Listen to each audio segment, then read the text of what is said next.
Up next, Israeli archaeologists encounter an ancient papyrus from the time of King Solomon. See its amazing message about Jerusalem. We understood that we have something very, very important in our hand. We read it and we understood its value.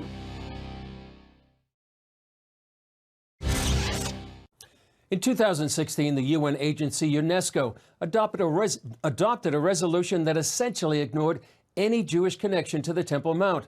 On the same day, Israeli archaeologists discovered a piece of history linking the Jewish people to Jerusalem as far back as 2,700 years ago.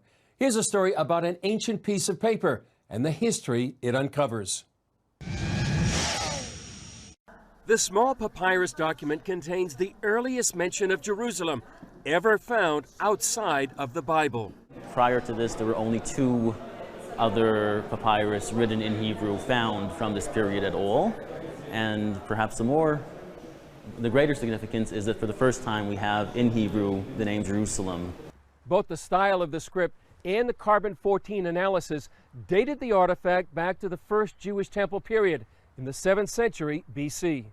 It says, from the king's maidservant, from Na'arat, jars of wine, to Jerusalem. The document is a shipment certificate from a place called Na'aran.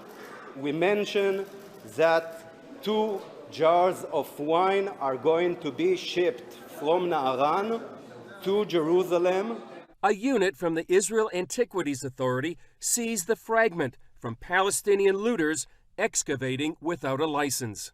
We understood that we have something very, very important in our hand. We read it and we understood its value.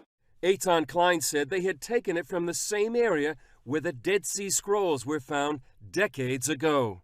Until today, only in the Judean desert have scrolls been found, because the conditions in the Judean desert are probably the best for this organic materials. Curator Panina Shore says it's not that other writings didn't exist, but these survived because of the dry climate. This particular papyrus is actually a miracle, because here we're talking about a papyrus from First Temple times. Scroll researcher Oren Abelman says the Jewish connection to Jerusalem is clear.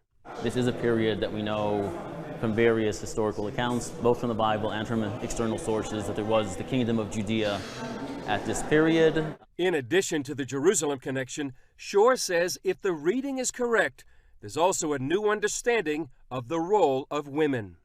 And if it's Amat HaMelech, that's the slave, the woman officer or slave of the king. So not only are we talking about Jerusalem, we're also talking about women who are in high office. As for the UNESCO vote, experts agreed it wasn't based on facts. It's a political decision. It has nothing to do with reality. It has no meaning whatsoever for archaeologists or historians. I'm an archaeologist. I just explained in length all the reasons why this papyrus is so very important and why it is dated to the First Temple times. Abelman said it's not only an important find for Jewish history, but also for development of the world.